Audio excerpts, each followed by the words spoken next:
Power of the Force 2, which kicked off the modern Star Wars toy line in 1995, was chock full of really great vehicles, especially for kids. Action features, pack-in figures, split apart, never before seen fun ways to make the toy fun for kids. I don't know, go see my Skyhopper video. Anyway, because I was a collector of figures only, I tended to only get the vehicles when they came with a figure, and there were notably some. Now, the vehicles themselves really are a significant part of Power of the Force 2, and I think now that we are actually at the end of that era of modern Star Wars toys, I will be doing a video just about the vehicles and probably just about the playsets as well. So look for that soon if you're a fan of these kind of videos. And if you're not, well, I don't even know why you're watching this one, because it's basically the same kind of thing. All right, so back to figures with vehicles, because that's why we're talking about this one, because, well, it's part of my collection as an accessory that I had to buy in order to get a figure, like all figure vehicle combos in my collection, and specifically we're talking about the Y-Wing here. So in this attractive window box, you can see it comes with both a pilot figure as well as a non-removable droid that is just a dome that is I guess, well, it's not glued on because it rotates, but, you know, there's no robot in there.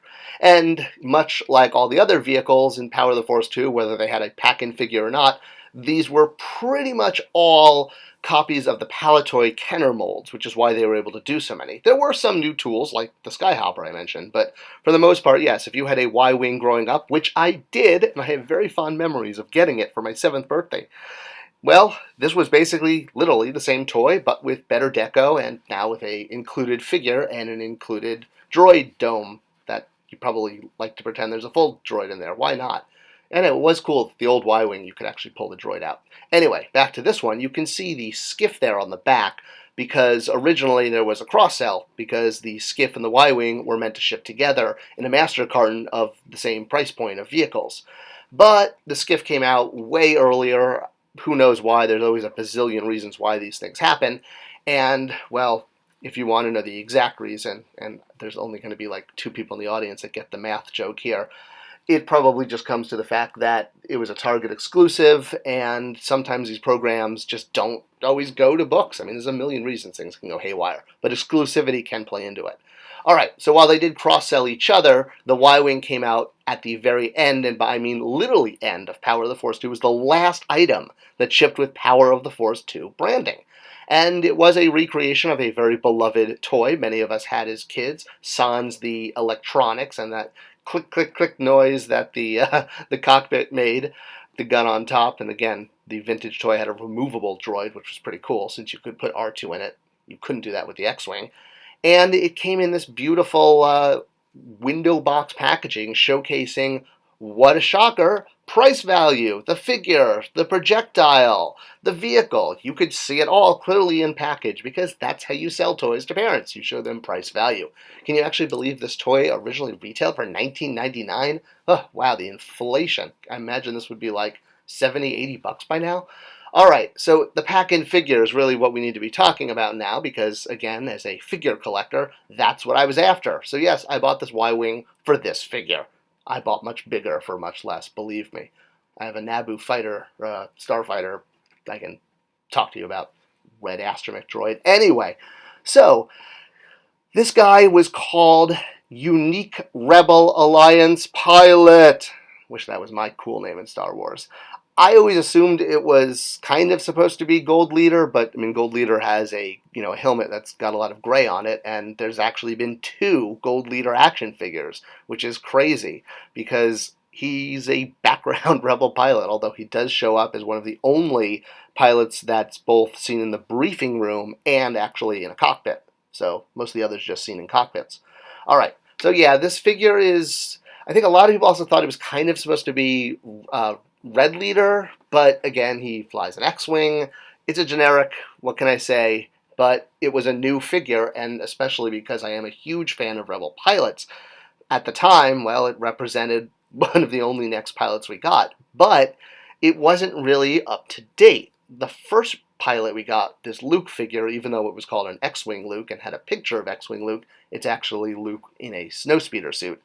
So while we would be treated to many, many, many, many pilots over the years, when you look at the Power of the Force 2 style versus later, it's the removable helmet that is the key upgrade. I mean, obviously articulation as well, but you can see how small the heads look with that tiny helmet on that's non-removable, and at this point in the line, we'd had the Rebel Pilots 3-pack, the Cinema Scene, which basically established removable helmets in the line. I don't think I actually gave it enough credit. I probably should have talked about that more in the actual video on that yes, this was the first time we got removable starfighter helmets. I mean, in the vintage line, we had, removable Endor helmets, and Lando's thingy came off. Lando's thingy, his helmet.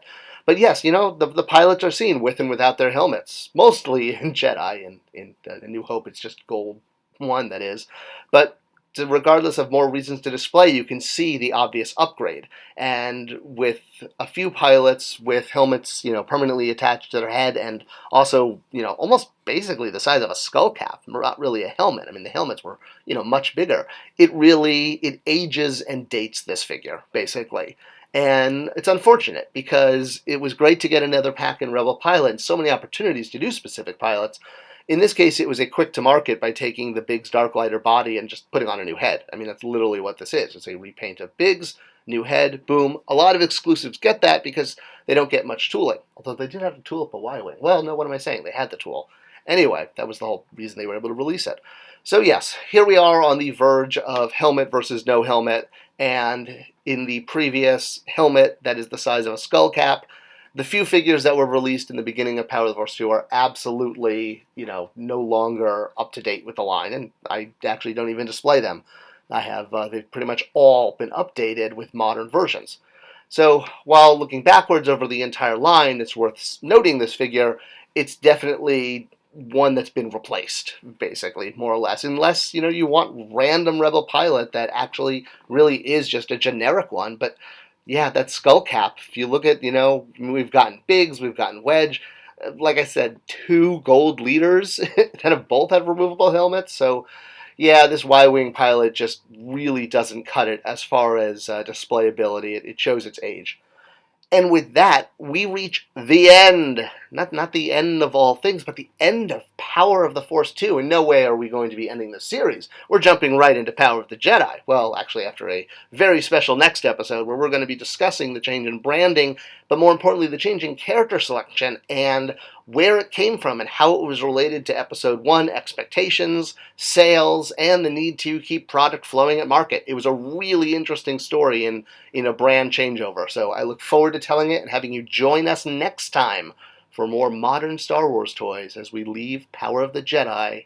Actually, no, join Power of the Jedi. Join the Jedi. Join Power of the Jedi. That's it.